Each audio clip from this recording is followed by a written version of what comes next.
Kamala Harris is a first-generation American, the daughter of an Indian mother and Jamaican father.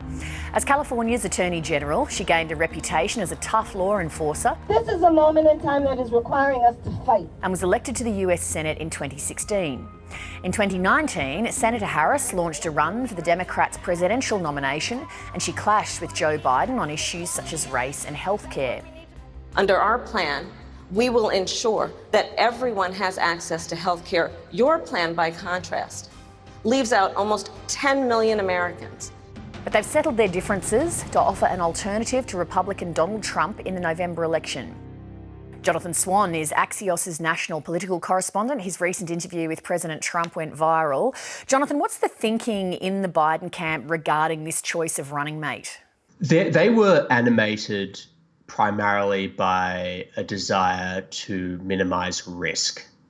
Biden has run an extremely cautious, risk-averse campaign, small footprint. He has been a huge beneficiary, frankly, of this pandemic politically. They want this campaign to be a referendum on Donald Trump.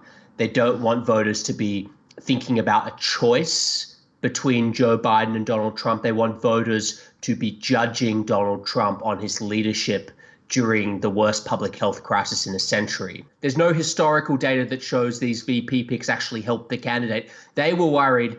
They were thinking primarily about, okay, the Trump people are going to say, you're not really electing Joe Biden because he's this incapacitated vessel. You're actually, electing bogey woman X, who is a mad communist socialist. And to that extent, Kamala Harris was the safest of the shortlist because really it is quite hard to brand her in that fashion. She has, in fact, to the extent that she's been criticized in the primaries, it was really because she had quite a tough law and order record as a prosecutor in California. What are the polls saying about the presidential race, and can they be believed? So the polls have Biden ahead in every battleground state.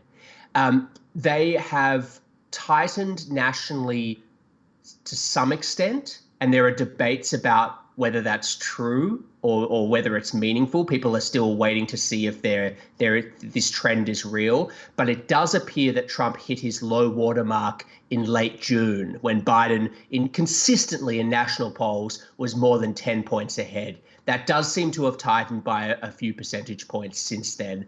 But it doesn't matter which swing state you pick, Biden's ahead outside the margin of error.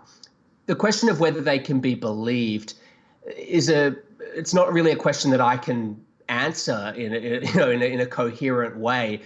I'll tell you, the Biden people don't believe the polls right now. They do not believe they are as ahead as the public polls are suggesting in states like Pennsylvania and Michigan. They think that, okay, fine, maybe if they are somewhat accurate at the moment, that the race will inevitably tighten because it's such a polarized country. Republicans will come home to vote for Donald Trump, even if they're disillusioned with the way he's handled this virus. So I'll tell you, the Biden people are running very paranoid.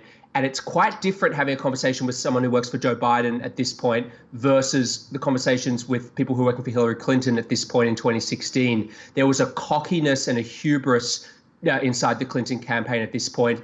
There were sort of conversations about expanding the map, and we're going to march into Georgia and we're going to take, X, Y, Z. The Biden people, it's no. We've got to win Pennsylvania and Michigan. And if we don't win those two, we probably don't have a path to 270. And we're going to be very focused on the key states we need to win. And we're not going to be indulging in electoral fantasies. You're fresh off the back of your incredible interview with Donald Trump that's gone viral around the world. You've covered him for a long time. Do you think he really wants a second term? I think he really wants to not lose. He doesn't want to be a loser. He wants to win. Do I think that he is animated by a desire to govern for another 4 years? No, I don't think so. But he is intensely competitive and motivated by a desire not to be humiliated. And to that extent, he absolutely wants to win.